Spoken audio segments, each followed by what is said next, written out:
बात है एक जंगल की और वहाँ एक कौवा रहता था। आप जानते हैं ना, कौवे का रंग बड़ा काला सिया होता है, मगर वो बड़ा खुश था, बहुत एंजॉय कर रहा था लाइफ को। तरह तरह के खाने खाता और रात होती तो किसी भी खुशबूदार दरख्त पर जाकर रात बसर करता, एंजॉय कर रहा था अपनी लाइफ को। अचानक उसकी नज़र एक सफ़ेद कबूतर पर पड़ी।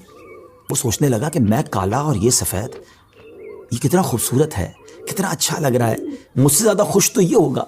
अब इसी ख्याल में वो परेशान रहने लगा और उसे रात को नींद भी ना आए। एक दिन वो कबूतर के पास पहुंचा और कहा कि तुम कितने खुश नसीब हो, तुम्हारा रंग सफ़ेद है और मैं तो काला हूँ, तुमसे ज़्यादा खुश तो कोई नहीं होगा। कबूतर ने कहा पहले मैं भी यही समझता था, लेकिन जब मैंने तोते को देखा तो मैं हैरान हो गया कि तोते के तो दो रंग हैं, मेरे पास तो एक ही रंग था। तो तोता ज़्यादा खुश नसीब है, वो ज़्यादा खुश है, वो ज़्यादा लाइफ को एंजॉय कर रहा है। अब कौवा कबूतर को छोड़कर तोते के पास पहुंच गया। कहा तोते तुम तो ज़्यादा एंजॉय करते होगे, कितने खुश होगे कि तुम्हारे पास तो दो रंग हैं जिस्म पर, तुम्हारी बॉडी बहुत खूबसूरत लगती होगी। तो तोता कहता है कि पहले तो मैं लाइफ को बड़ा एंजॉय करता था कि वाकई मैं बड़ा रंग बरंगी हूँ, मगर जब मैंने मोर को देखा ना तो मोर तो कई सारे रंग लिए हुए है, इतना खूबसूरत है कि उसको देखकर मुझे लगा कि मैं तो कुछ भी नहीं हूँ। अब कौवा उड़ते उड़ते पहुँच गया मोर के पास। मोर चिड़ियाघर के एक पिंजरे में मौजूद था। पहले तो वो इंतज़ार करता रहा क्योंकि बहुत सारे लोग मोर को देखने आए थे। जब सारे लोग देखकर चले गए तो कौवा मोर के पास गया कि ऐ मोर, ज़रा ये तो बताओ तुम कितने खुश हो, कितने रंग हैं तुम्हारे पास, तुम कितने खूबसूरत हो।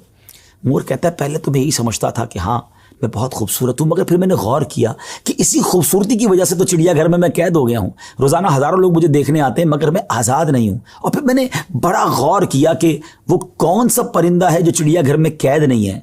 तो मुझे समझ आई कि कौवा ही एक परिंदा ऐसा है जो चिड़ियाघर में कैद नहीं होता, उसको कोई कैद नहीं करता। नाजरीन, कौवे ने जब ये सुना तो उसे एहसास हुआ कि मैं भी अपनी जगह पर वाकई खुश नसीब हूँ।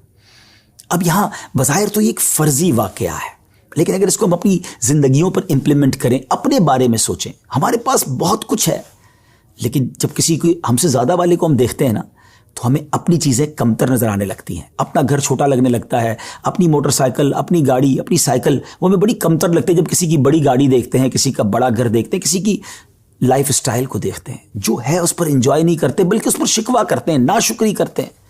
इस तरह ज़िंदगी नहीं गुजरेगी। अगर आप हमेशा अपने से आगे वालों को देखते रहेंगे तो आप परेशान ही रहेंगे।